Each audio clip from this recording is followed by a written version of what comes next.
escrito por John Landau.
Disculpen, estamos teniendo problemas con la señal. Mientras tanto, por favor, les recuerdo que deben registrar su asistencia en el link que está en el chat para posteriormente entregarle los certificados. Recuerden también que tienen que ser los 3 días consecutivos para poder entregar el certificado. Mientras tanto, aprovechamos estos segundos para registrarnos en el link de asistencia.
En breve retomaremos la exposición, por favor, un poquito de paciencia, ya estamos solucionando los problemas técnicos.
Buenos días a los nuevos asistentes o participantes. Ya vamos a dar inicio nuevamente a la telecapacitación. Ya solucionamos los problemas técnicos. Empezamos. Le damos pase a la licenciada.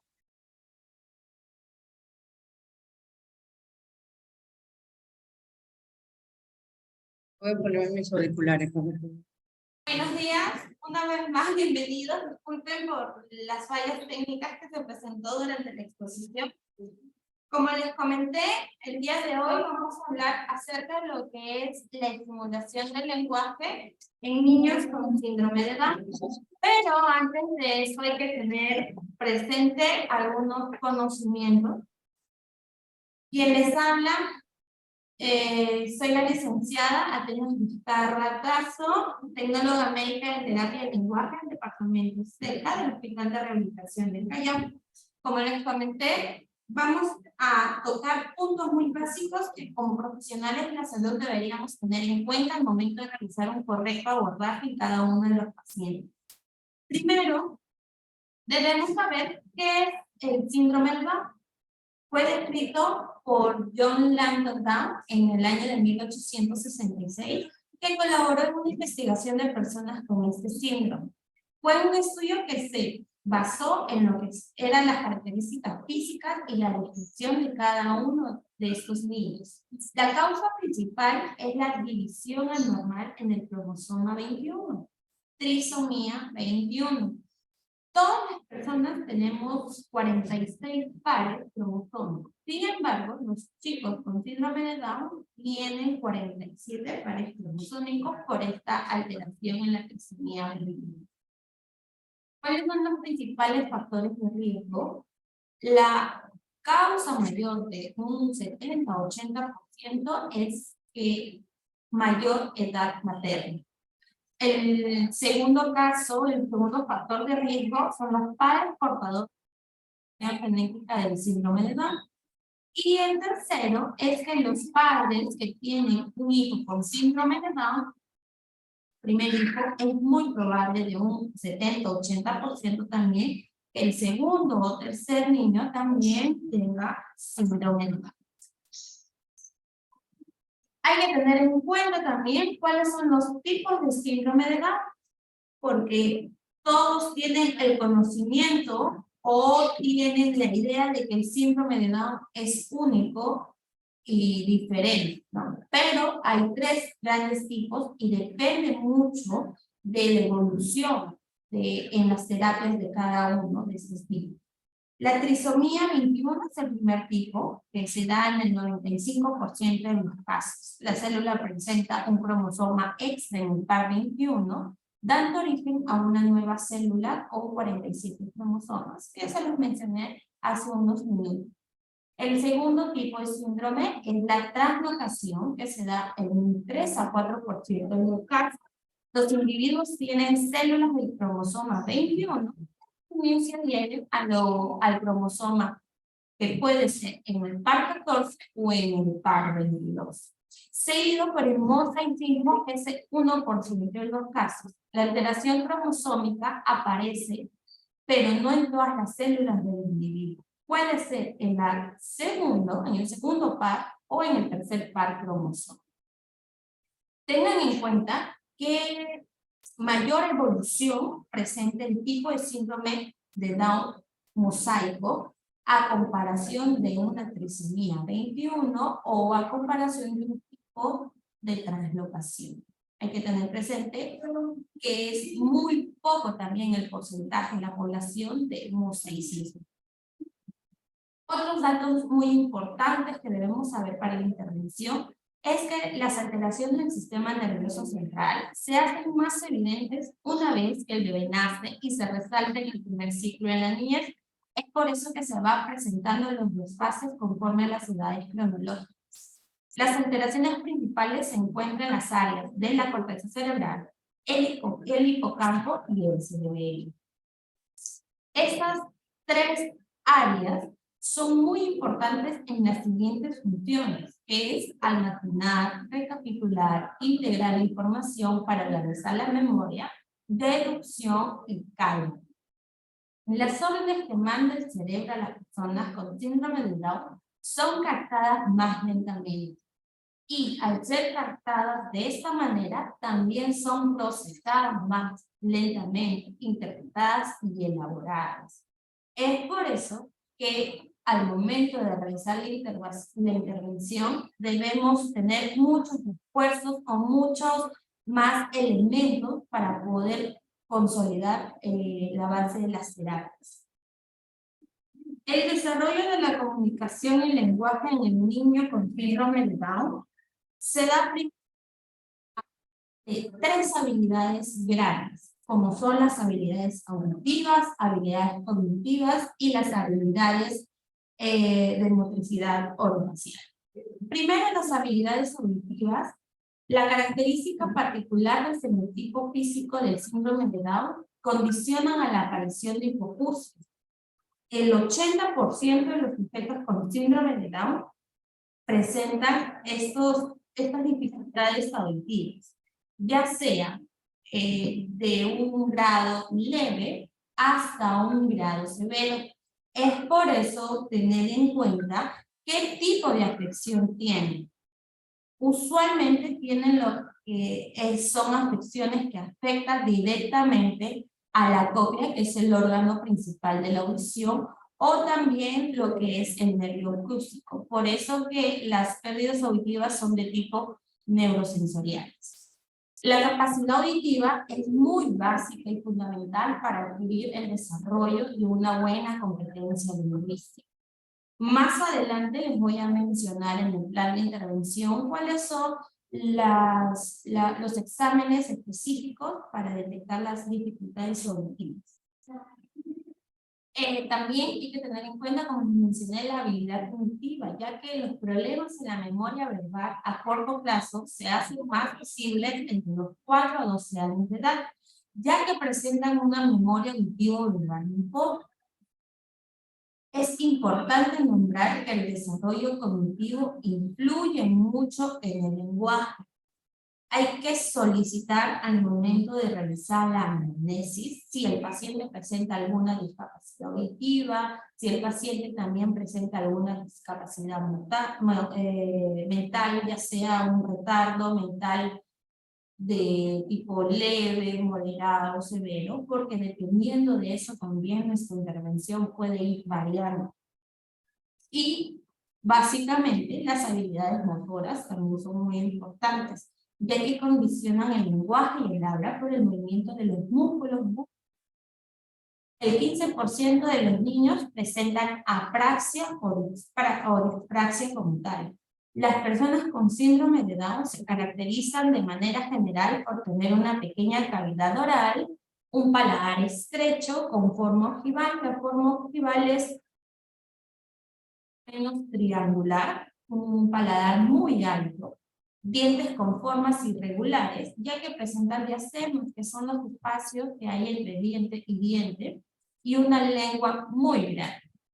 Ahora, al presentar un tono muscular bajo, afecta las estructuras faciales, ¿no? Se le dificulta mucho al niño poder succionar, también el movimiento laríngeo se le dificulta un poco, es por eso que en algunas oportunidades los niños presentan algún tipo de microaspiraciones, o también la parte, lo que es cialorrea, que es el aumento de la saliva. Entonces, esto también en las terapias se debe de ir trabajando para ir reduciendo estos riesgos, ya que las aspiraciones muy consecutivas o maltratadas pueden causar neumonía y hasta muerte.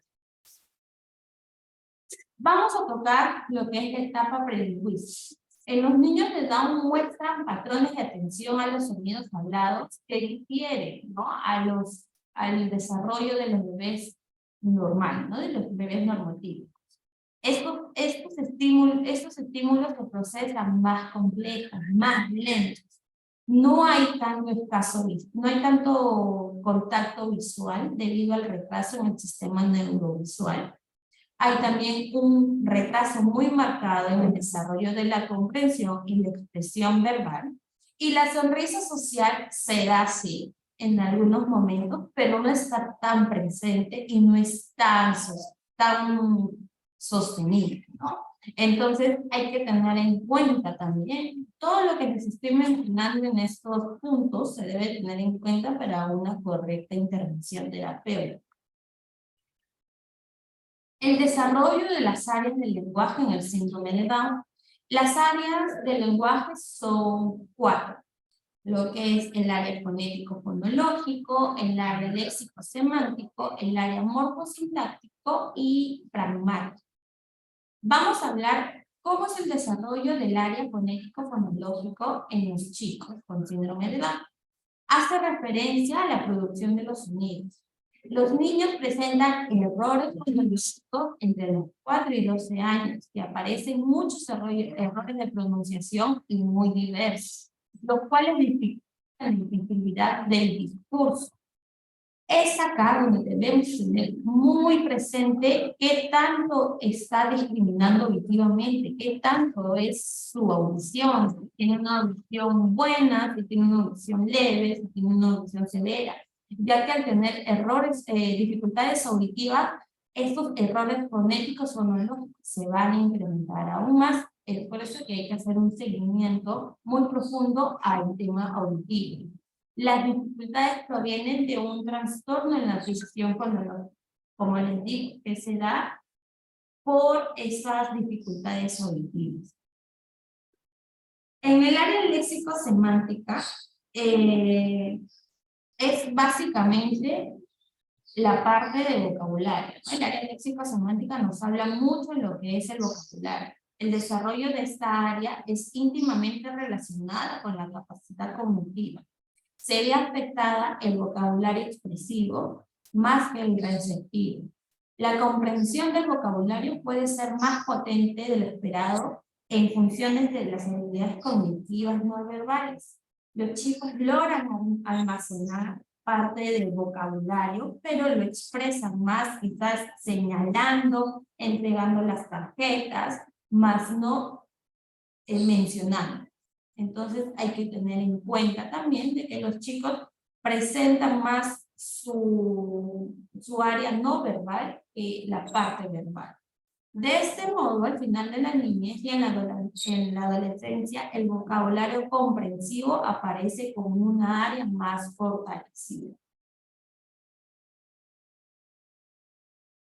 la aparición de vocabulario como tal. En este estudio, como les comenté, se observó que la primera palabra aparece alrededor del primer año. En los 2 años, el 80% de los niños con síndrome de Down empiezan a hablar.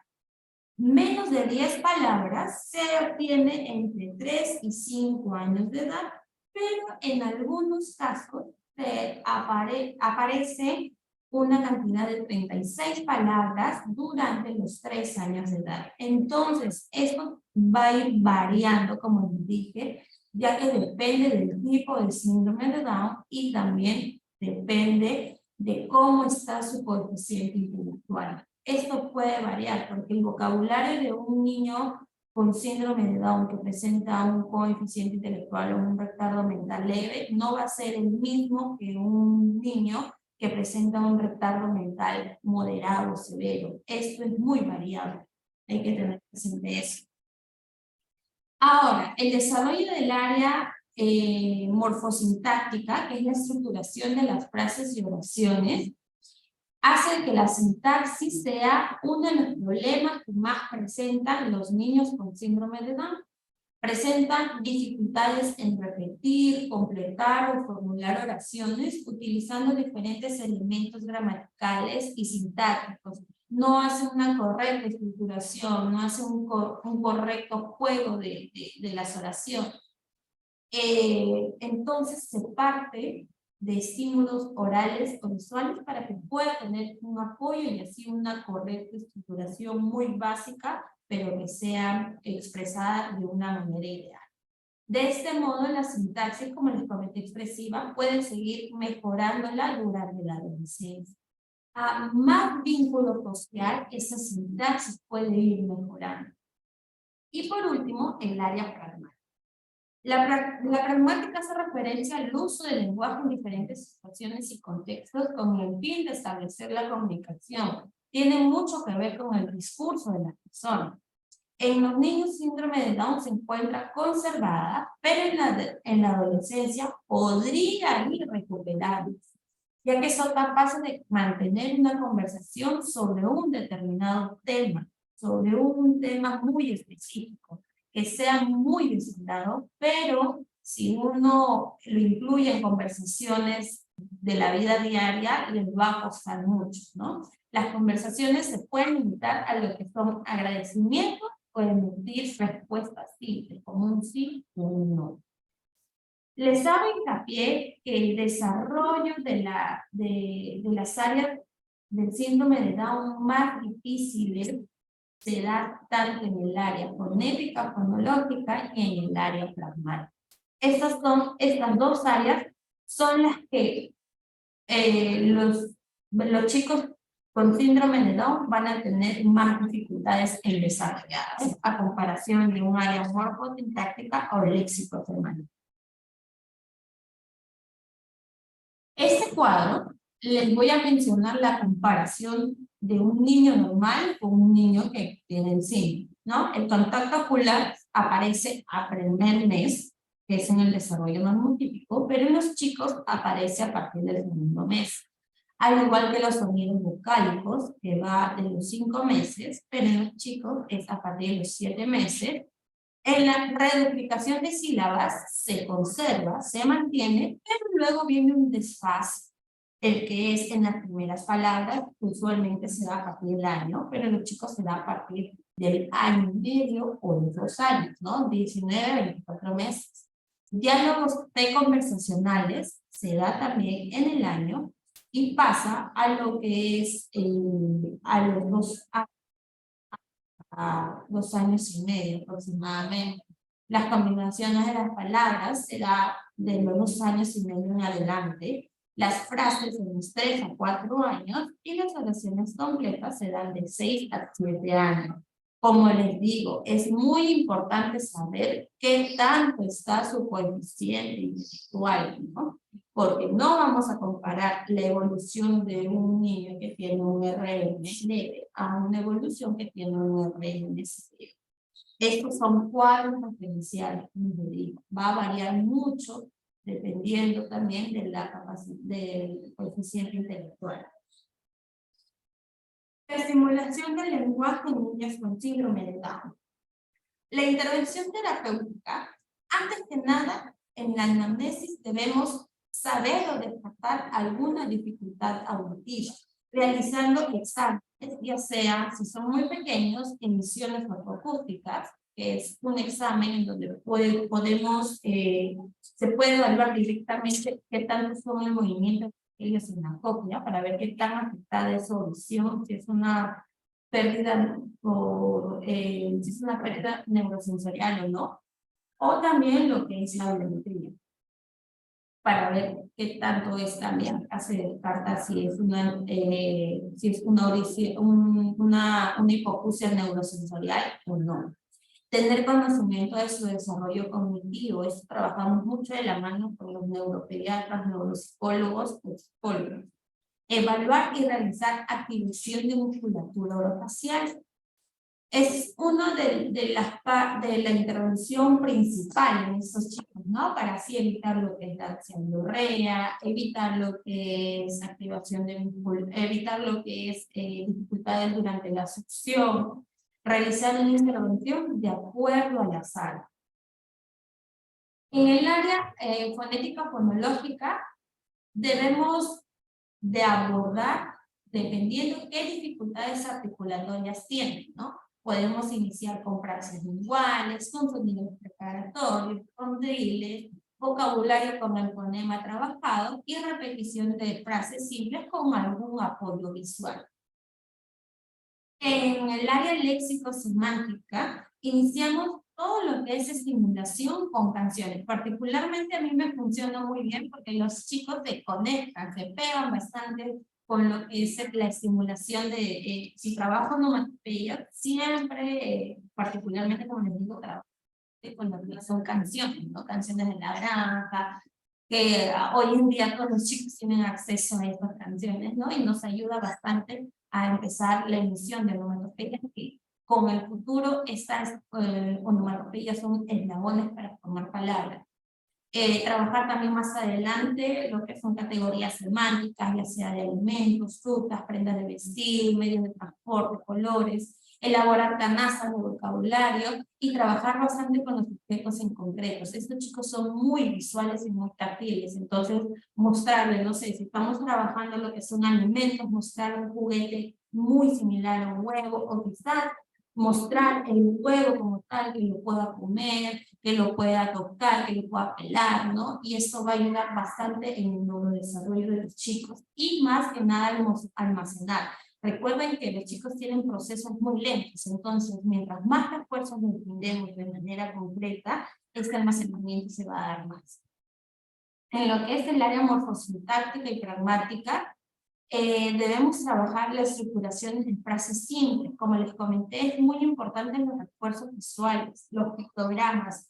Si no logra emitir ningún tipo de lenguaje, podemos conducirlo a lo que es un lenguaje no verbal, incluyendo lo que es el sistema aprendivo aumentativo de comunicación, pero para esto nuestro pequeño debe de trabajar bastante la parte comprensiva, con órdenes básicas, dame, mete, toma, pega, saca, corta. Ejecutando esto, lo preparamos a que siga órdenes como y posteriormente trabajar lo que son el sistema aumentativo de comunicación.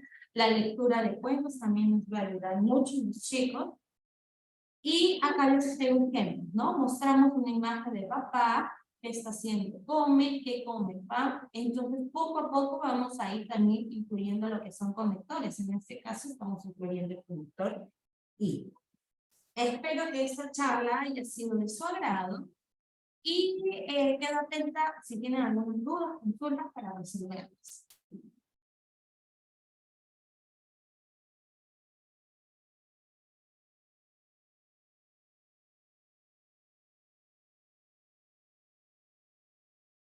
¿Alguna duda o consulta?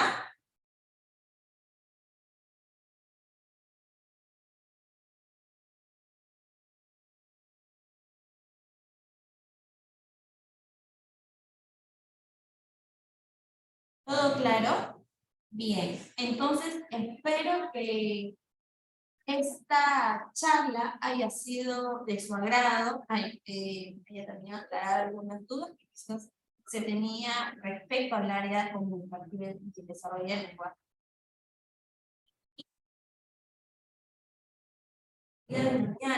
Que también va a ayudar a ampliar más que nada y actualizar los conocimientos para el abordaje en esa patología. Muchas gracias. Hasta luego.